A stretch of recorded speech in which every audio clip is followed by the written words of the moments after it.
Bismillahirrahmanirrahim. Assalamualaikum.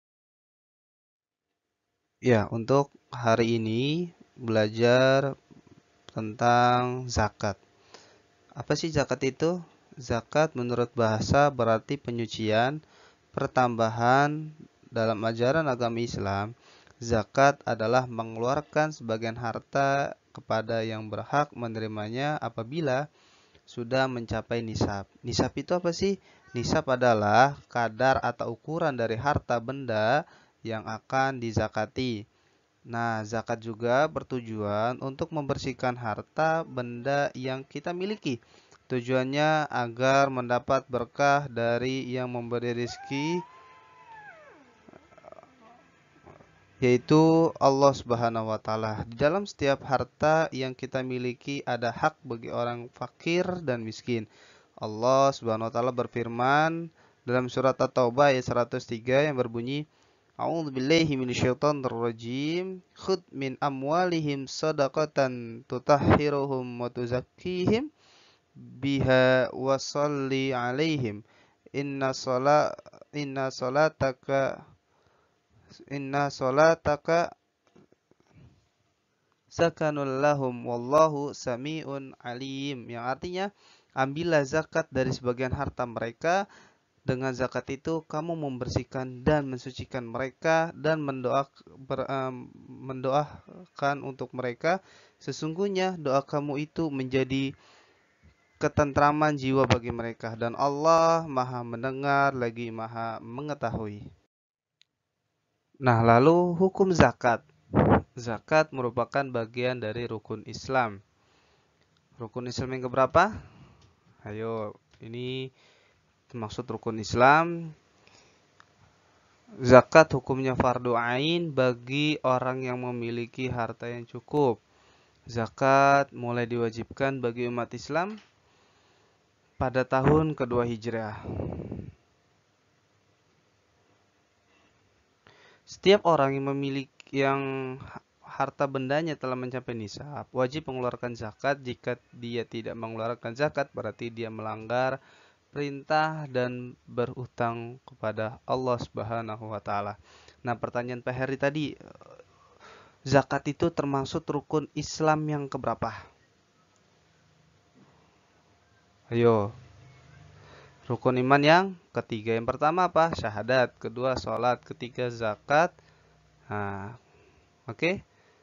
Coba. Kalau dalam bahasa Arab, anta syahada an la ilaha illallah wa anna muhammadar rasulullah wa iqamis shalah wa ita'iz zakah. Ya, wa ita'iz zakah itu menunaikan zakat. Berarti rukun Islam yang ketiga.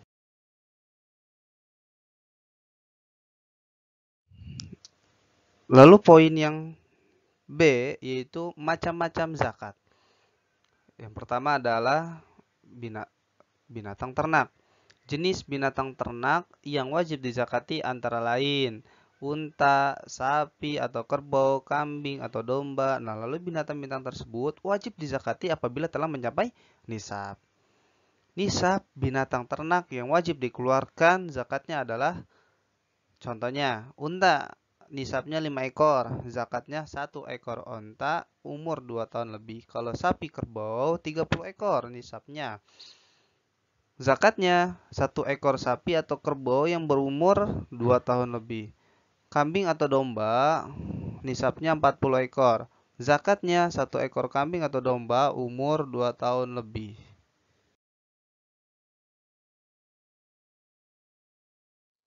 Nah, lalu yang kedua adalah emas dan perak. Emas dan perak termasuk harta yang keluarkan zakat. Zakat tersebut dikeluarkan apabila emas dan perak tersebut telah mencapai nisab dan telah disimpan selama 1 tahun. Nah, nisab emas adalah 94 gram dan emas zakat sebanyak 2 dan zakatnya sebanyak 2,5%. Sedangkan emas perak adalah 624 gram dan zakatnya juga sebanyak 2,5%. Nah, misalnya nih, mamah atau umi kamu di rumah mempunyai emas yang sudah disimpan 1 tahun dan jumlahnya ada 94 gram, itu wajib dizakati sebanyak 2,5%. Nah, lalu yang ketiga adalah hasil pertanian. Zakat dari hasil pertanian yang wajib dikeluarkan zakatnya sebagai berikut. Ada dua. Yang pertama, biji-bijian yang menjadi makanan pokok seperti padi, jagung, dan gandum. Lalu yang kedua, buah-buahan seperti anggur dan kurma.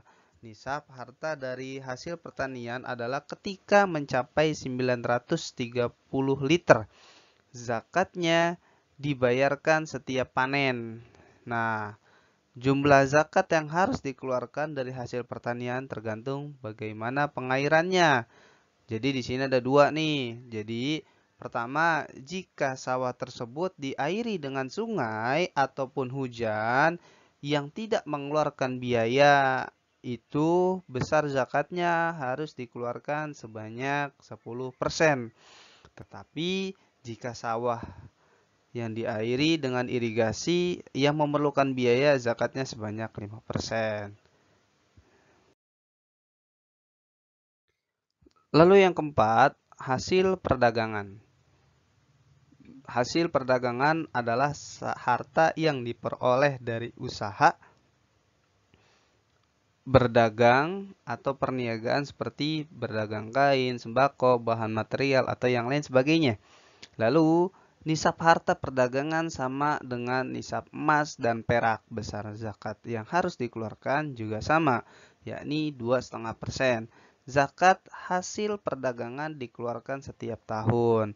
Nah, contoh misalnya orang tua kita adalah seorang pedagang, ya. Orang tua kita berdagang, misalnya total kita belanja ada 5 juta dari hasil belanja kita. Lalu dari 5 juta itu kita langsung nih belum dihitung keuntungannya atau kerugiannya, kita langsung bagi 2,5% untuk dizakatkan. Beda halnya sama sawah tadi atau pertanian. Dizakatkan, dikeluarkan zakat tersebut ketika sudah ada hasilnya. Ya, terima kasih sudah menyimak penjelasan Pak Herdi dengan sebaik-baiknya. Tugasnya selain menyimak yaitu mengerjakan halaman 41, lalu kemudian dirangkum dari halaman 42 sampai 45 di buku PAI dan dikerjakannya di buku tulis PAI. Lalu yang selanjutnya menjelaskan minimal 3 menit tentang zakat, pengertian dan macam-macamnya. Oke, terima kasih. Saya ucapkan jazakallah khairan kasiran. Assalamualaikum warahmatullahi wabarakatuh.